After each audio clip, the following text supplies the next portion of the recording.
There's no us without you, so we say thank you.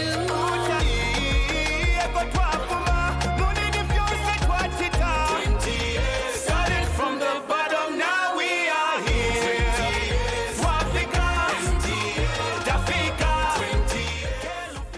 And what I remember there, and I think it was a turning point, and I always use this as a life experience. Remember, that was the days of breakdancing and all that. So I knew, like in Muf, my home small town, we used to do breakdancing, we used to do all these things, and I was like one of the best in Muf. And now? I'm not gonna break dance now. Can you make some moves? It doesn't go away. I'm not gonna make them now.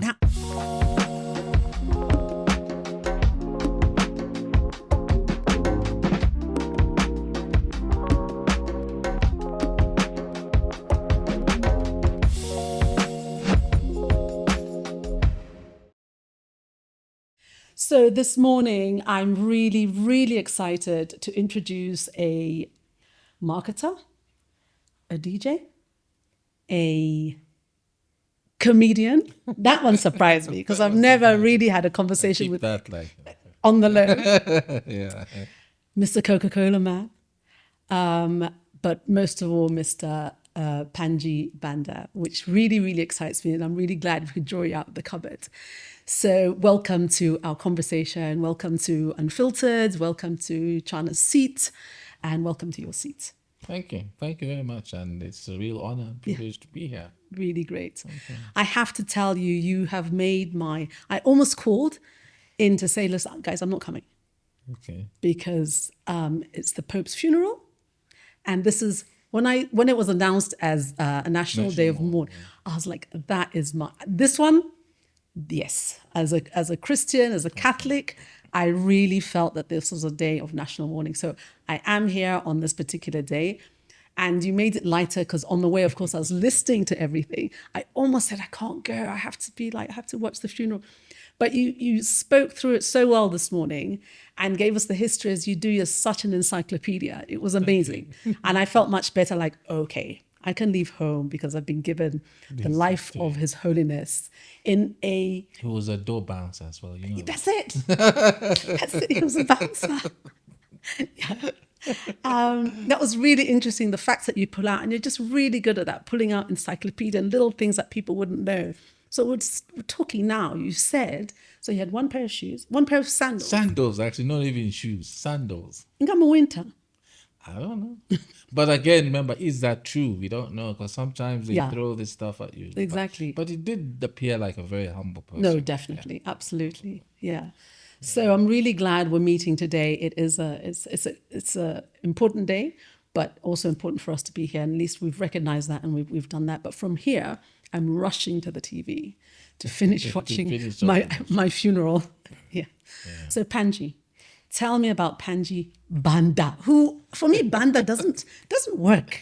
Panzo half the time was speaking Chibemba, grew up on the Copperbelt. In fact, not just Chibemba, real Bemba. Real Bemba. No accent. No awe. No humbleness, everything. I love it. So, and I have been listening to for me, I've known you from your radio program for the last 14, 15 years. Yeah. So my Saturdays are made up of that, no matter where I am. I could be traveling. I'm like, nope. Listen online. Yeah. Got to listen to it. Got to get into the groove. Got to listen to the stories. I love the stories. So tell me from the start. Do we have to do that from the start? Because you've been asked that from the start. Yeah. But no more. Tell me when you said, you know what, telling stories in that way is what I want to do and what I really enjoy. Tell me about that. How did that happen?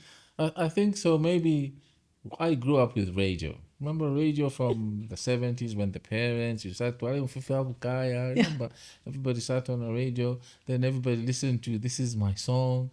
Was that actually Lusaka, Copperbelt? No, so remember there was only one radio station there. But where were you listening? On the Copperbelt. Right, yeah. The Copperbelt. So remember you wrote in, you didn't phone in, you had to actually write letters. And sent it. And every week you'd wait, is your letter going to be read? And it wouldn't. So I was drawn to radio, I think, at a very early age. Let me say radio and TV. Yeah. And So, listening to radio then, listening to songs, recording songs off radio, you remember, trying to catch other foreign stations, which was tricky then. I think if you were lucky, you caught Bop TV. Right. And that was more common in Southern Province, or like at the crack of dawn when it's all quiet, you could get a signal because they had different things to offer. So I was pretty much like into radio, paying attention to information. Yeah. What are they saying? And maybe later on, to your point, when now radio became more.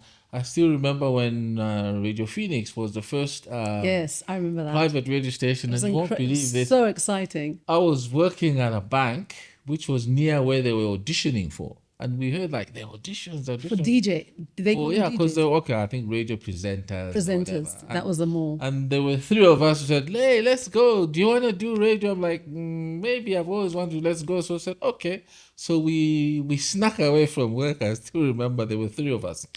And there was a queue of people, and obviously I think there was this guy, I think he was obviously from South Africa, and he was just like, next, you come in, you sit, speak into the mic, no, next, sit. And I went there and I was nervous and I fumbled, and he gave me this look like, are you kidding me? Out, next, So that was my first experience. I'm like, maybe I can't do this. So I continued listening, to radio. Obviously, the 80s, what happened with the 90s now radio being more open. And I think by the time now I was settled in industry, like working, I still listened to radio. I still wanted to do radio. But the question was always like, how? How are you going to get into radio? And what was interesting is Errol Hickey, then, as you know, he was the founder, the owner. Yeah. So at work, like I used to deal with him professionally. Right. Like just professionally for work. So then I'm like, can I ask him?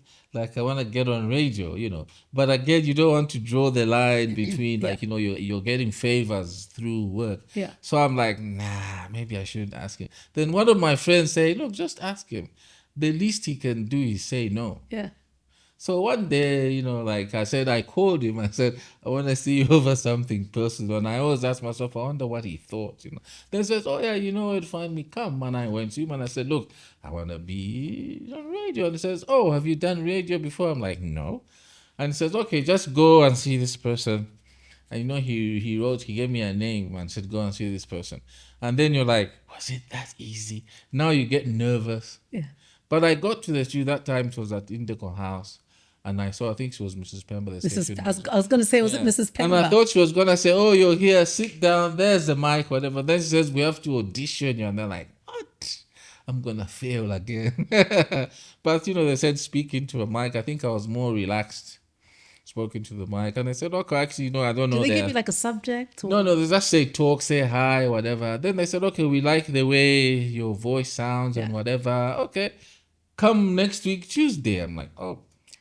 Or whatever the day was. So then you started. I remember I was spending time with Paddy.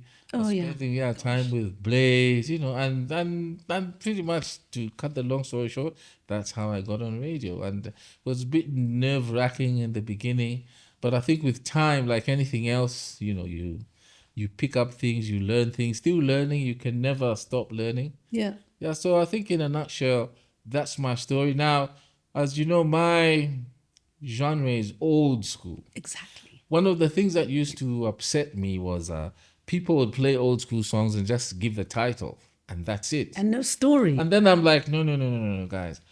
Every single song has a story. Yeah. So hence the storytelling. Because remember, like with every song, there's a story or there's something that it reminds you of. And I think that's how the storytelling came into being. Yeah.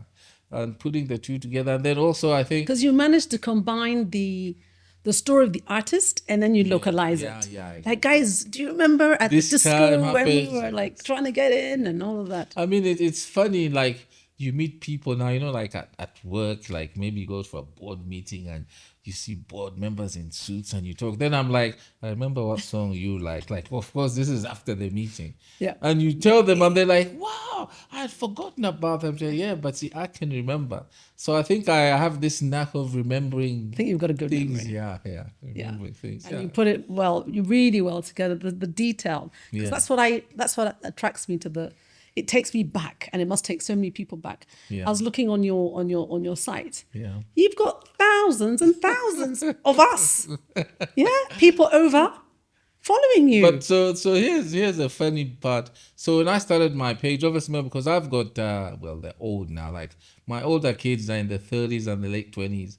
So even when I was starting the page, they're the ones who are like, why don't you start a page? I'm like, no, I'm just on radio. I'm like, oh, we'll start it up for you. Like this was like 15 years ago. So it started, and so I remember when now and you check the followers every day. You're checking, yes. Then I remember I started getting a certain demographic. Yes. Like 20, 21-year-olds. And I remember telling my kids, because they were about the same as, no, I don't want this demographic. I want, man. Then they're like, no. The fact that now you're able to attract people outside your, what is a good thing. I'm like, oh. Because obviously they're also learning from that. Yeah, exactly. Yeah, the younger people, because they don't get, and also they don't listen to radio. No, see, in fact, very few people listen to. Look, I love radio, so I've got them all lined up in the car. There's just something about it, and I can't get away from it. Yeah. It's like the genuine part of it, the spontaneity. It's live, it's fresh, it's not calculated very much, and just watching how it's evolved. For me, I find really fascinating, and I'm a bit judgmental of like different DJs and presenters, and but it's had to evolve as well. You've always heard me. I joke about this, like DJs are not like politicians. Like you try not to condemn your friend, or when you're at an event. So, for example, when you're DJing at a wedding, that's why I always tell my wife, like when she invites me for a wedding, I'm very. What's the term? Because I can't sit still. I'm fidgeting. Because when I'm at a wedding, I'm playing. So as a guest, and then you try, like I say, not to say anything bad about the DJ or the music they're playing. Because you try to be. Because I know how it feels when it's the other way around. Yeah, exactly. But to your point, and I always like listening to different radio stations because you also need to pick up something. Yeah, so I listen to someone like, how did he get on radio? Like you're saying, then you listen to some, you get encouraged, like, okay, at least they're trying, to do. So, yeah, so to your point, obviously, with the number of radio stations we have, and to your point, one of the things that used to irritate me when, for lack of a better term, kids are playing our music, they get the title wrong, and I'm like, they should stay away from that space. Just leave it to us. Yeah, so that's pretty much like the story. Yeah. But I also listen to a lot of, I don't know if you do, a lot of international stations. Yeah, I do. I do that. I love that. But I also listen to oldies from different countries, like stations playing our kind of music. Our kind of music, but in different countries. Yeah. One of the things that I've seen you do a lot, and I want to know how you do this, which some people do, some people don't, is the amount of research. Yeah. Maybe for you, it's look, even if it's once a week that you're on this particular program, maybe it's less research. I don't know how presenters who are on the radio every day, how much time they spend doing a lot of research, but you have to now because, you're going to be, you have to know your stuff, basically. Yeah, exactly. And then it gives content, it gives value, it just changes the dynamic, even for the station, if your presenters pretty much know what they're talking about. So some of the stuff, for example, the stuff you always know, the stuff you have an idea about, and the stuff you have no idea about. So, and to your point, one of the things I always say is when I'm saying something I know, even if somebody came and said, no, me, I have a different version, I can say, look, and you can back it up with some. So I'll give you an example of even the Pope, Pope Francis, the late Pope Francis, like for today. I always knew, like, remember when he got sick and whatever, remember we had the Pope John Paul who visited us in 1989, 4th May. And he's the one who actually made the late Pope a cardinal. Yes. So when you look at that story, then you remember, I remember this Pope John Paul. Yes. He came here in 1989. My sister gave him flowers. Oh, wow. Yeah. See? Yeah. So at least I'm able to remember that even when I read up, I know that it just authenticates what I already know. Yeah. Sometimes it doesn't always go that way because you know something and then you read something completely different. I'll give you a very simple example. The name of the Copperbelt towns. Like, I grew up on the Copperbelt. So, and my father used to work in the personnel office, and he brought this book home, like for an induction. So every What's the time, personnel office? Like civil? like HR, it's right, HR now. Okay, now it's people and culture. It's not even HR. So he had this book that had all the origins of the mining towns. Remember, so when you joined, they gave you a book. This is where the name Mufulira came yes, from, the way Chingola and so on. So I remember one time someone posted, and I was saying like Mufulira, and they said no, the ladies used to walk around naked, and the older people would be like Imanish Mufulira, Why do and you that was the address- name of Mufulira, and I'm like, I felt like like I said, I can kill this person because no. the history is there, like Yeah. the name of Mufulira, where it came, it has nothing to do with that. But you see, a lot of people follow that and they like, yeah, it's true. People used to wear minis, so bad, full. I'm like, no. See, so I know that even if I've read up, but I know that book for me, because I used to read that book when I was young, that explained the history of all the towns in the Copperbelt, how they came from. I can use that and say, no matter what you say, my friend, I got it. this is the truth. Yeah. So it's usually about backing what you know. Yeah. So Some how did the information Bandas- is hard to find. Some information, but most of it is out there. Yeah. Yeah. How did the Bandas end up in the Copperbelt? I think, remember the 60s when the mines on the Copperbelt were, it's like what's happening in Northwestern Province now. So everybody from, not just across Zambia. Back then it was the whole Africa. That's why in our neighborhood we had people from Tanzania, Malawians, Zimbabweans, remember, because everybody came to the mines to work. Right. So, and of course, then the Bembas, you guys. and James Mapoma is one who told me this story, and I always quote him so that I'm not misquoted. At Awabemba, when you arrived on the Copperbelt to work mine, when you were coming from Northern Province, remember there was no electricity there. We're talking about the late 50s, early 60s. When you reach Copperbelt, you'd see lights and you'd be surprised that, what are my lights? See, like I said, his word. He's 100 years now. We can He's trust 100, what yeah, he says. yeah. So that was the, and remember, because of the Bemba influence, most of the locals who came, so pretty much everybody started speaking Bemba, started behaving as, and I like what Michael Sata used to say, that Bemba, everybody was a Bemba on the Copperbelt, not necessarily by tribe, but by culture, by the way you behave, by the way you talk, by the food, chikanda and all those things, So I think that's where the Bemba came from on the Copperbelt. Pretty much everybody spoke Bemba. It didn't matter whether they were Banda, Lungu, Zimba, And proper Mono, proper. Bemba.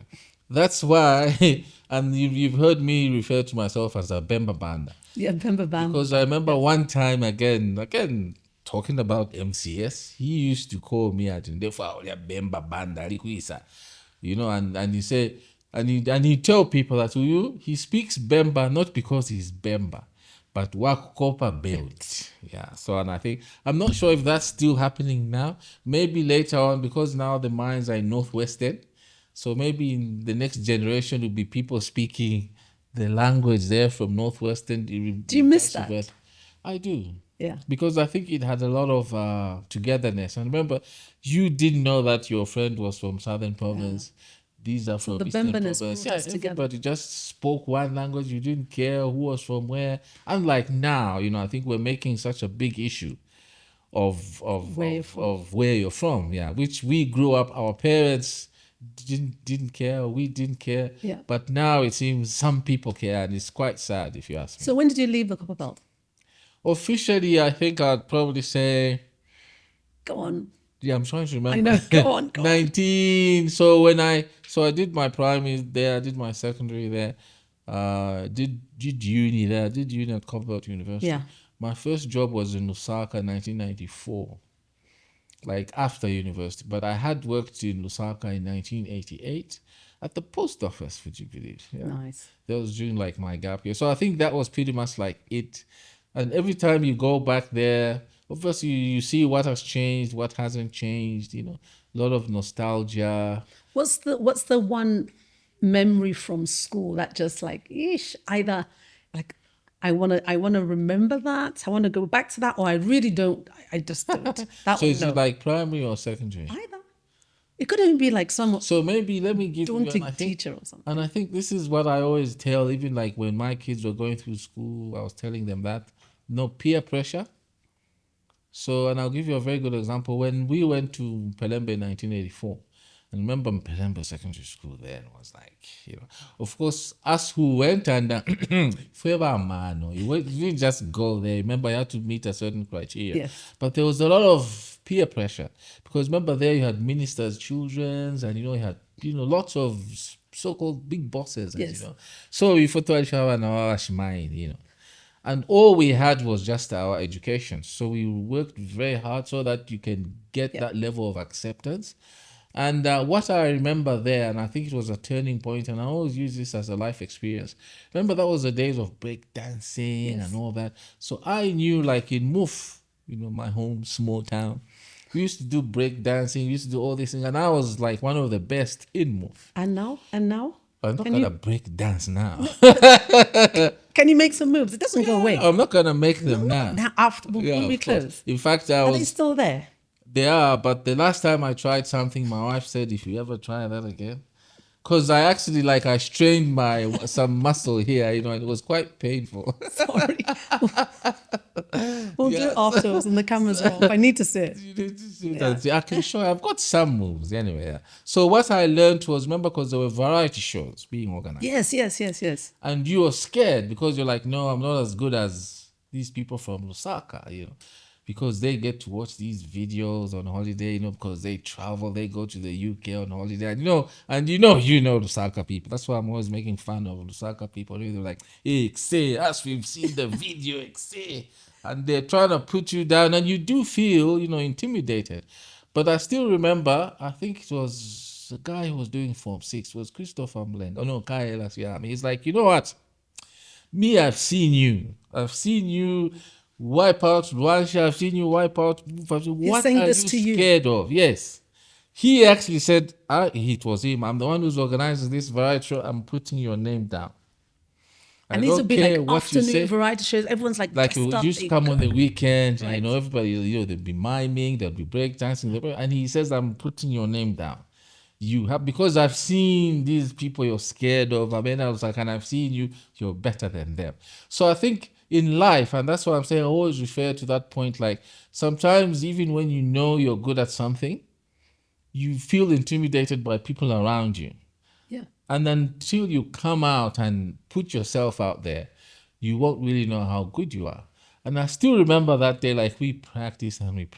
Was it a group or just? So they were a group, so a duo actually. So there was me and somebody else. And I still remember on that day, like it was yesterday. What were you wearing? It was like. What were you wearing? I can tell you, we wore a tracksuit bottom with shorts over it. That was the dressing. Yeah, you wore shorts over your tracksuit and sneakers, and those what do you call them? Too much but do short like this. Yeah. Oh yeah. And then head bandana. Bandana. I still remember that. I still remember we danced to "Let's Break the Ice." That was the side, and it was amazing. And see, then you come out of that now, and everybody's like. And then he actually puts you I belong. So I'm supposed to. Did you used to have to? So the DJ knew what, or do you have to take a tape? So you have to tell them okay, this is the song. Not like you take a tape. Sometimes if they didn't have, you gave them I want to do this song. So for me that was a turning point. So much so even later on in life, for example, even applying for certain positions, you feel I'm gonna put myself out there. You go because you've been there before. Otherwise. You feel no, I can't do this. This is for somebody else, So is that a lesson you've? Yes, and that's the lesson that I've taught. How many bandas are there? 3. Okay. At 30. 31. I hope I get this right. 31, 27, 18. Fantastic. Yeah. So and I've told them, I said life and also school, peer pressure. Just be who you are, because we used to have people back then who, and I'll be very frank, I come maybe to my section, Yeah, exactly. But when we're with these people, you lie. You say, no, me, I'm from, And again, in life, you learn that don't lie about things like that. That's one thing I like about Copperbelt people, and you've heard me saying this on radio. If you could be anywhere, in London, in Paris, if you meet someone and tell you, do a Copperbelt, they won't just end there and say do a Copperbelt. They'll tell you, yeah. Pulse number 15, they're proud. Yes, They're proud. But, and I don't know, Lusaka people, and I've challenged people, I said, tell me, Everyone you meet from Lusaka out there, I'm from Lusaka. End of story. Okay, could you care to tell us what? No, I'm from Lusaka. Like it's rare, and I'm speaking honestly from my experience. Maybe I'm being biased. I've never met someone that goes, oh yeah, kulido Kalingalinga or Kabwata. Maybe there isn't people from Kabwata, but it's so different from the Copperbelt. People tell you house number 22, section 5. That's a 3-bedroom house. That's where I grew up. And even when they visit, they still want to go there. They visit, they go back, and they're very proud. Yeah. So I think it's comes back from the era of what was happening then, from the pride. Look, that built the nation. That's the time that the nation was being built. So of course, we were proud to be in a 2-bed. People were proud to have been in that 2-bedroom house, cleaned. Come and see our 3 house. meals every day. Absolutely. You worked. You woke up. You swept. Yeah. Polished red.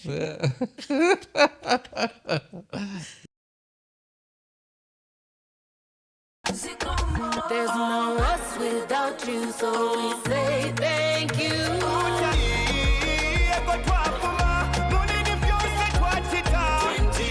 Started from the bottom, now we are here.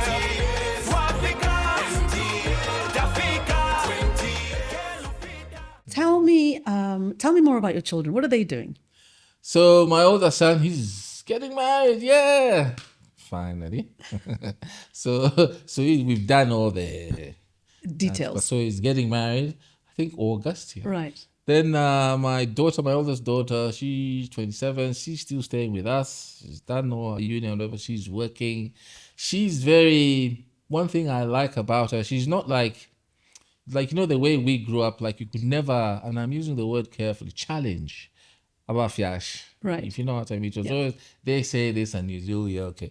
But I like when she was growing up, I think she could challenge you as parents on a number of things. And I'll give you an example, like doing house chores.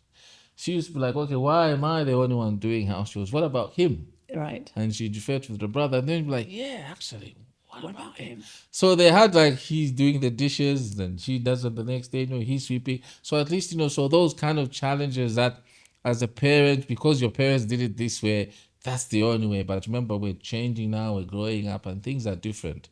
So she taught us a lot. I think as parents, you don't always get it right. Sometimes you have to listen to your kids. Yeah. And then our last one, she's 18. She's actually about to go to uni. She keeps reminding us that, you guys are going to be alone. So so I think you're at that stage where, you're getting to the empty nest. You talk about that a lot on your station Yes, because I've seen the effect that it has on people. Yeah. In fact, just 2 weeks ago, I even did a video, which, once I edit it, I'm going to post it on the page. It was the last school run. And then you realize that, look, I've been doing school runs since 1995. And see, now it's not there anymore. And see, as much as you feel happy, the car will just... Yeah, in fact, sometimes go. you find yourself turning oh, why am I going this way? I'm supposed to go this way. So I think that's the space where we're at now. And yeah, it is. You actually realize that time is going, things are moving, although your mind might still be somewhere else, but this is the reality. And you've seen what it happens to your friends who have the empty nest, and if you're not careful, you find that your marriage might get affected. Because I'm sure once the kids are grown up, you find that maybe you don't have much else other than the kids who are keeping you together. Yeah. So, you can get counseling, maybe not in our culture, but especially in the West, you get counseled when you're entering that stage. Because I think it's something critical that we always take for granted, When we were growing up, remember our generation, they were always... But there's always somebody else coming in and going out the door, their niece, nephew. But you're getting to a point where it ends here and everybody's gone. So, so it is something, it's an interesting place to be. So maybe we have to look more into Coca-Cola. And I want to hear more about this journey. First of all, you did the post office for some time. So I did the post office for a year. Yeah. And then see, and But I'll what tell did you you. want to do? So now I'll tell you what. So remember, I mentioned that I was at Pelembe Secondary School, Yeah. which was, remember, sciences, as you know, the so-called Yeah. pure sciences. Did very well, obviously, at the end of the year. Then applied to do sciences. I wanted to do A levels. And you know where you plan to do A levels, you get through the first phase with all your friends and everybody like, yeah. And then the next stage, I didn't make it. And I can tell you now, that's the last time I cried. I still remember. Like I went home because I wanted to do that so much because I wanted to do computer studies. It was a new thing there and I was very good at it. And I remember I went home and I cried and my mom was like, nah, there must be a reason why there's a yeah. Of course, there must be a reason. So then we were told, and remember those days you listened to your careers masters. They said, so all of you are going to University of Zambia. And remember those days you applied when you're still in school. You didn't, it's not like now. And then I'm like, no, my careers master. I've heard that there's computer studies at Evelyn Home. I want to go and do that. And he says, there's no way. You're coming from Pelemba, you're going to go to Evelyn Home. Impossible. I'm like, look, but I've checked, I've been told that they've just introduced a course.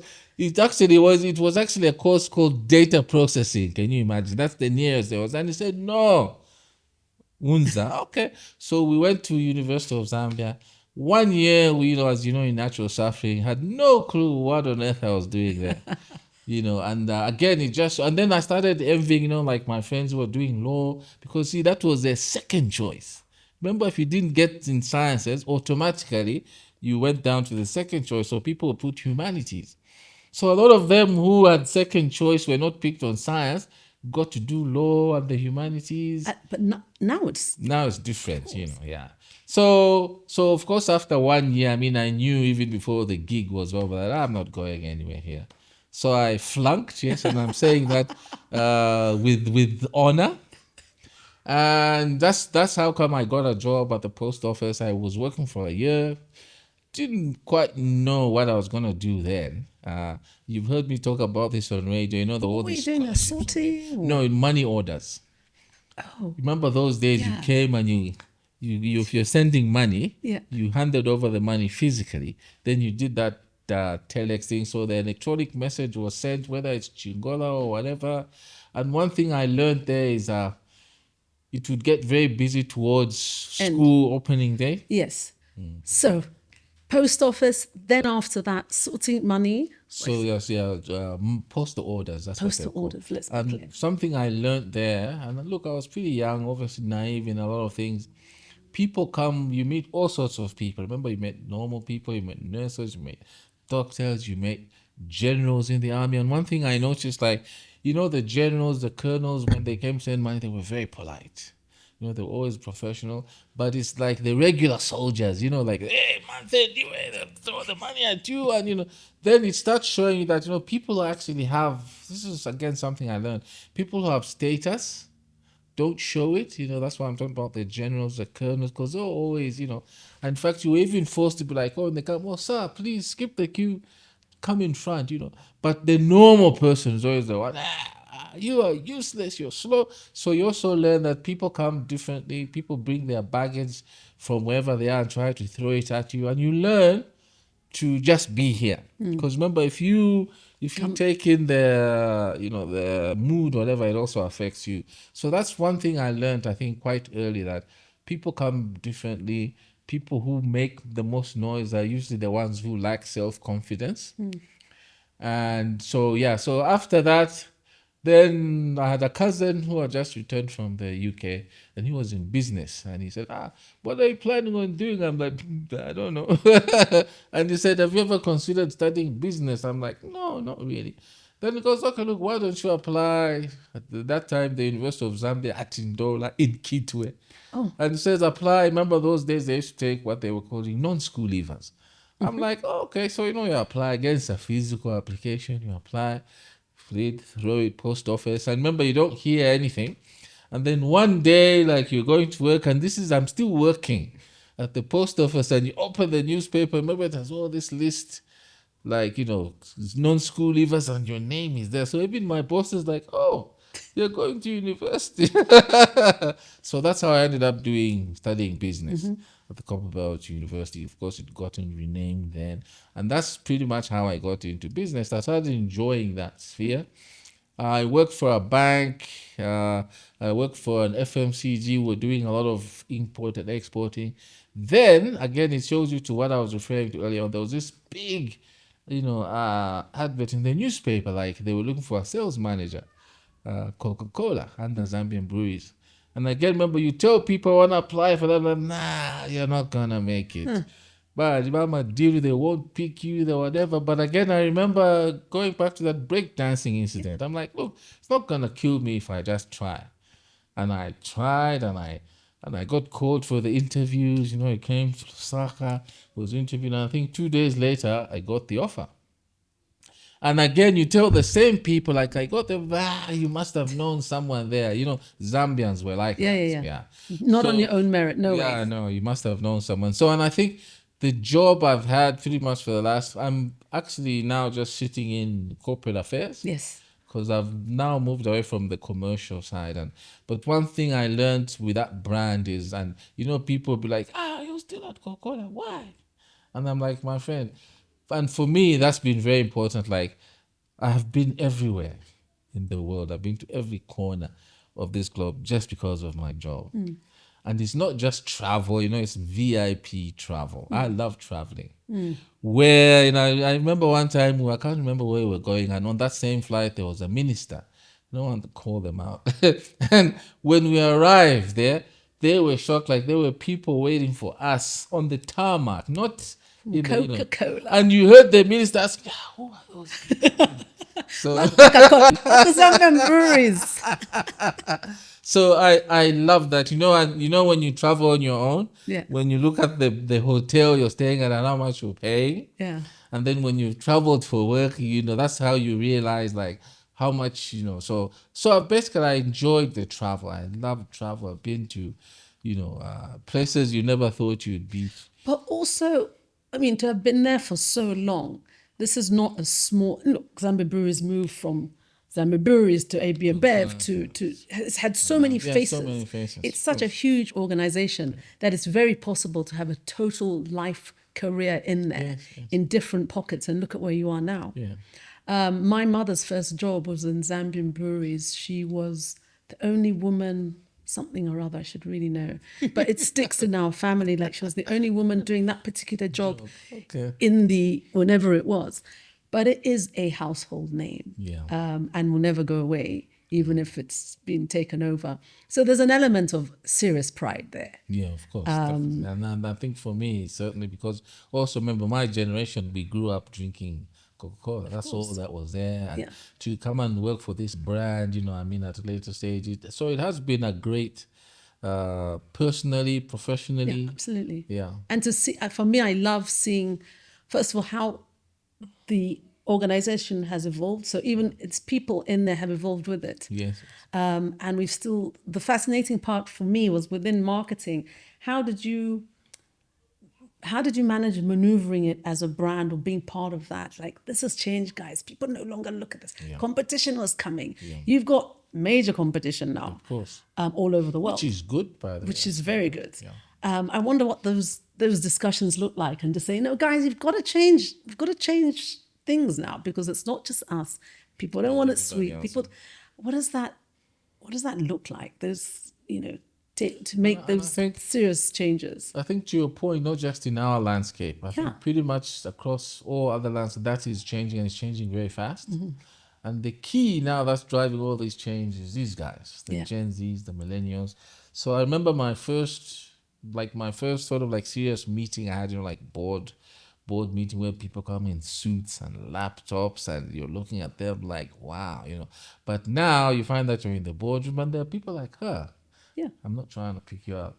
And, they're wearing, like me, they're wearing Vans, and I look at them like, this is like my daughter, But so to your point, that's the way, pretty much, it doesn't matter what industry you're in. I think the millennials, the Gen Zs, they're now driving the agenda. So I think it's about incorporating them into the mix. What is it that they want? The millennial now is very key in everything.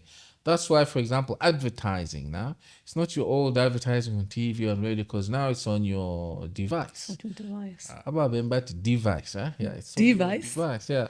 So to your point, I think that's and if you're old school like me, it takes you kind of like a bit to adjust. Like, look, this is the way, and you have to realize, even when you're making certain decisions, that it's not about me.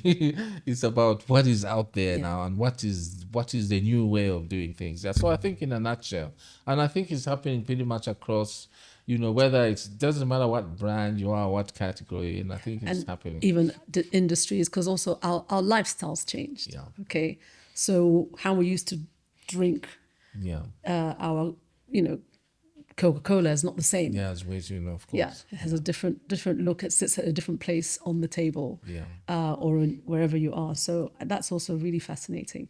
So right now you are acting as. So I'm out there at public affairs Yeah. and communications, and like I said, one thing I've loved suits about you? this It role, suits you? because it's who I am. Exactly. Yeah, and also I think, remember, my generation, doesn't matter where you go, which industry you go, which sector, you'll always find someone you were with, either at school or at university, which is not always a good thing, because sometimes you're expected to perform miracles, like that person, but I mean, they're also bound by their organization, Yeah, in exactly. terms of other. Yeah, so it's been great, and I'm loving it. Yeah. The pressures are there. So how many years have you been there?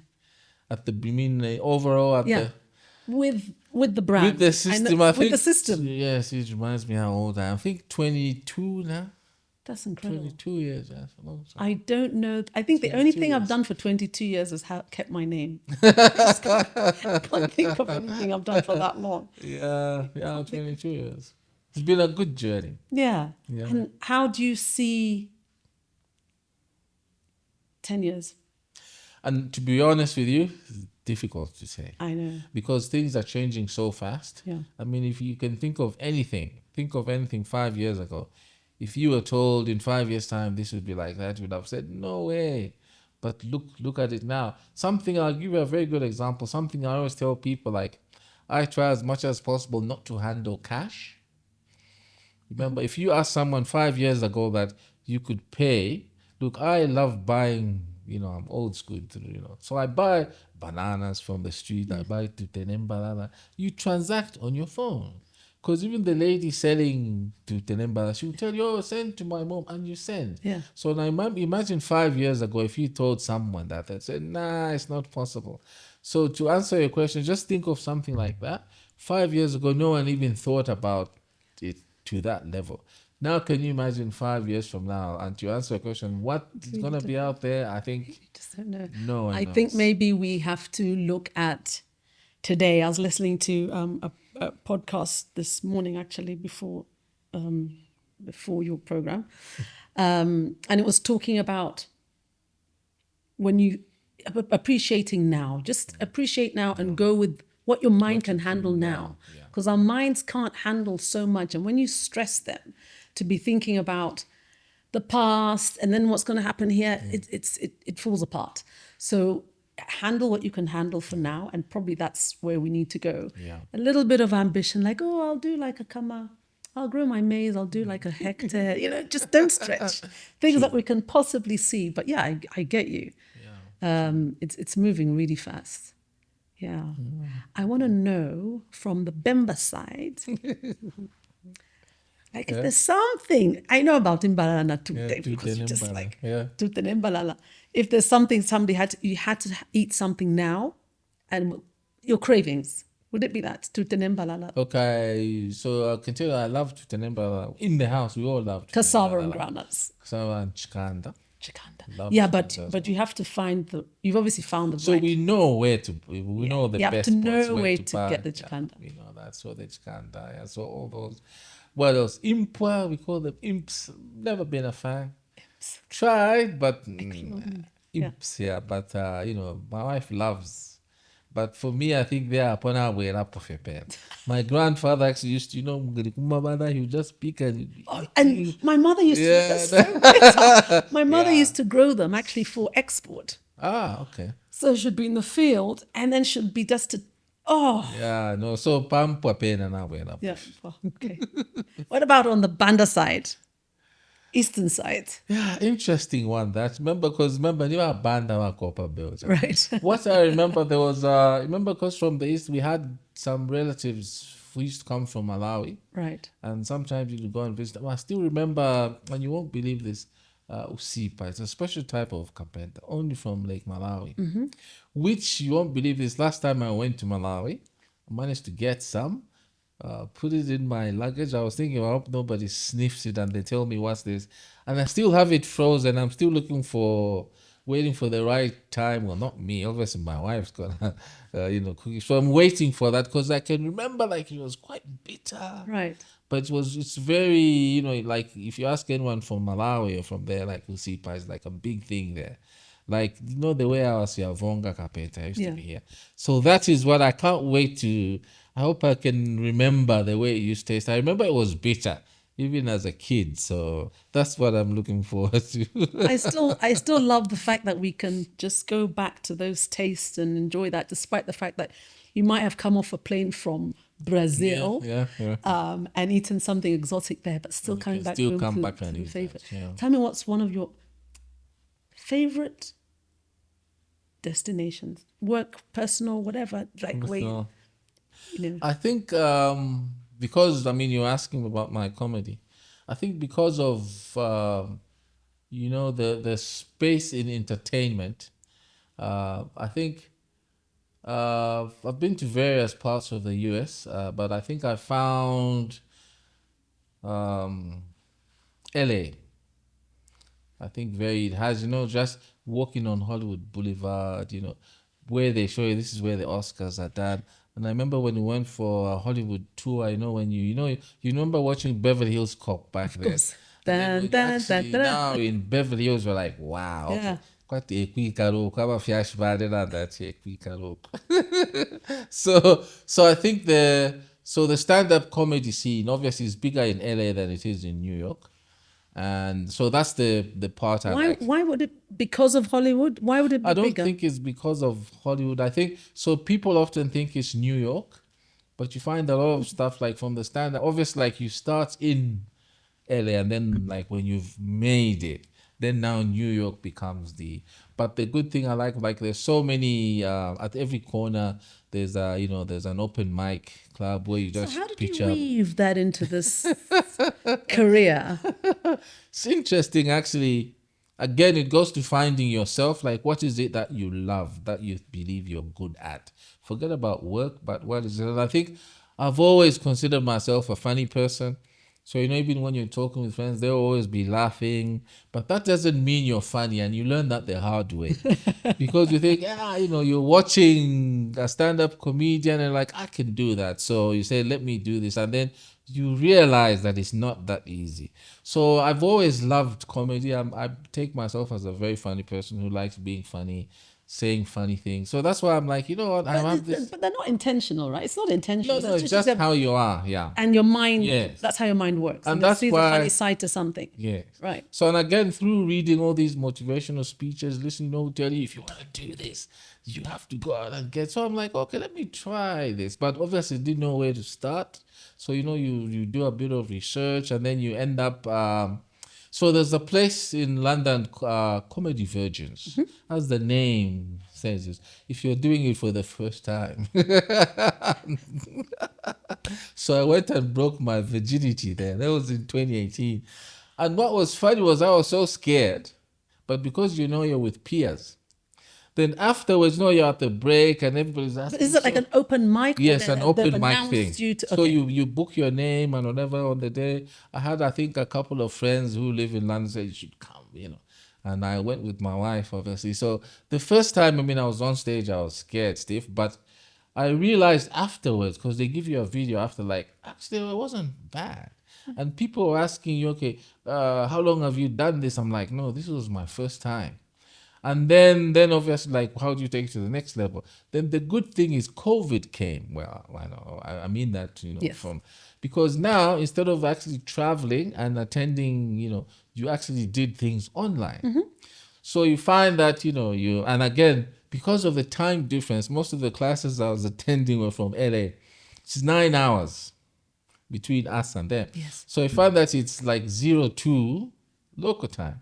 And if it's during the week, if it's 2 hours, it means you have to wake up at 12 classes. Like, yeah, comedy classes. That's when you start learning and you tell yourself, I didn't know anything. I was about to ask how it happens in the So back. it's structured. So, whenever you see someone just wake on up. stage, it's structured. You think that they're just talking. So you start learning that there's structure. It's like Kung Fu. When you watch Kung Fu, to an expert, you tell you, that's from the east of China, or that's that technique. But to a layman, it would just be like Kung Fu. So stand-up Hands is going the same. everywhere. Yeah. You look at someone, you know what style they're doing. You can predict what they're going to say next. That's how it works. So you learn that. And then because there were all these open mics on Zoom, which was terrible, having stand-up on Zoom is terrible, I tell you. So when COVID ended, now the place, then you could actually go and perform. And what was so nice is meeting all those people, who were your classmates. You actually meet, and there's a joke actually that your friends on Facebook can turn out to be real friends, because you actually meet and then you watch different people's careers progress, and it's good to know that, look, I was in class with that guy. Now I've seen him, he's got a Netflix special and all that. So it kind of like motivates you. And then that's really interesting, actually. So in terms of the language, tone, approach, your approach is aimed at who? Yeah. I mean, if you're doing this in the States, Yeah. or now online is to everybody, but are you throwing in, is there a Zambian element in it? So what they teach you when you're doing stand-up is it's about you. What frustrates you, for example, what makes you a Zambian? And you'd ask me, like, I'll give you an example. There's this Black Lives Matter things. Yeah. In this, the big Yeah, thing yeah. there is. But so when you're on there, if you're in to make it relevant, you say, look, where I come from, our cops, they don't discriminate. There's no Black Lives Matter because they just shoot everybody. So your which our Your cops do, personal by the way. So it's about your personal trauma, but you try and make it relevant to the people. One thing that has happened in the comedy world is like in everything else, because of diversity. So people are looking for, like in stand-up comedy, they say, no disrespect, if you're not a Caucasian male, you stand a better chance. Because remember, like, that's what has been there all along, like you're male Caucasian. So now anything else that comes out that is different, because of diversity, people are looking, so they'll probably look at it. We actually get diversity quotas. I had a scholarship to study because of my diversity. You're from Africa, you're not male Caucasian, you're straight, thank God for that. So, so it shows that diversity is become a big thing. I mean, look at Trevor Noah and what he's managed to do. Remember, he tells his stories about how he was growing up. Yeah, so it's like that. Awesome. But what about bring it here? So Tell me and about the a comedy lot of scene here. a lot of people always ask me that. Oh, why did you do? And I'm like, I think I've chosen a certain path. Yeah. And one of the things they tell you is, don't do it because you want to be big. Just do it because you want to have fun. So I think for me now, that's the space that I'm in at the moment, okay? And I follow a lot of local comedians, by the way, just so that you know. I love what they're doing. I follow them on TikTok. I love their style. And it shows us that Zambians, we have a lot of talent, but TikTok, I think, has brought people out who previously they were in a shell. And you see, by just being yourself, by just being Zambian, blogging in Bemba, it brings out that authenticity, So that's the path that I've chosen. At one time, I can tell you they will cross. That I can tell you. I'm sure they Then will. you'll see me. Tell me, out of the many people, places, experiences you've had, when you sit and look back and think, without this person, my life would have been very different. Who'd that be? I think I'd say my dad. And I'll tell you why. My dad, in so many ways, reminds me of Nelson Mandela. Like, my dad was very humble. You remember, as a parent, he never shouted. I don't ever remind him of screaming or shouting, but he was very funny. And now, now, like I said, now that I'm in this space, Yeah. you actually remember that he was actually a funny guy. he would say, you know, things like every evening when he comes home from, how many men do that? They take a bath and they apply cologne, and then he's like, no, look, guys, in case I die in the night, you know, I want when people come to get me, I should be smelling good, you know. So it's funny, you know. And he had a lot of things about being yourself, about being truthful to yourself, being kind to other people. Remember, he always drove those messages and just be who you are. Don't pretend. It doesn't matter where you come from, you know. So, and I think that has been, I try to teach the same to my kids, you know, like just be who you are. Don't pretend. If you don't have this, it's fine, you know. There would be days I remember, especially like after he had retired, he'd be going through difficult times and he'd just laugh and say, guys, don't worry. And that was the same time Bobby McFerrin's song came out. Don't worry, be happy, you know. Yeah. And he'd just take things, I mean, these are serious issues, but he'd just take them so lightly, like, you know what? Don't worry, be happy. This is a really hard one for you. Must be a really hard one. So I have to find the mood to say this is what I. So you're gonna leave here today. We've had a great conversation. You're gonna get home. What song are you gonna play? In fact, right in the car, or what's on, or what song I'll play. Oh, actually, even what's in your car? In the car. So on my car, like the playlist I usually always have is just 80s and 90s. That's I what know, always but have. that's why it's really hard for me to ask you to pick. Yeah. Yeah, I but think sometimes, yeah. So one of the songs that I like, that even sometimes when you have conferences, you know, they tell you pick a song to come into. Yeah. I always choose This Is How We Do It, Montel Jordan, you know, because again, it just speaks, guys, this is how you do it. And yeah, so. Do you remember where you were when it came out? Yes, I had just gotten into work then, bachelor, and I think we used to go out every weekend. You know, I did that with my friends, and I remember when it came out, it was what was the Great Wall? Remember the Great Wall? Yeah, so For me it was Subterranea nightclub oh, in London. okay, London. I'm like, no, that's Yeah. mistakes.